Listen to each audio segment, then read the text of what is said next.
Hey everyone, today I'll show you how to use Tome AI to instantly turn simple text into a beautiful presentation slides. Let's get started. First, go to tome.app and sign in with Google or email. And once inside, click to start a new presentation.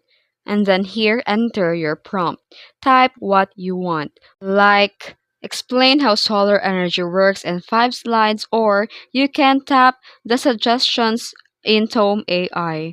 Then here, Tome AI will generate slides with visuals, text, and layouts automatically.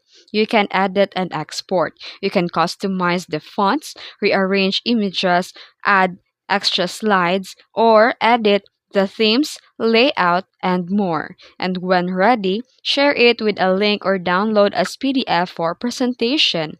And that's how you turn ideas into slides using Tome AI. Perfect for school, work, or social media content.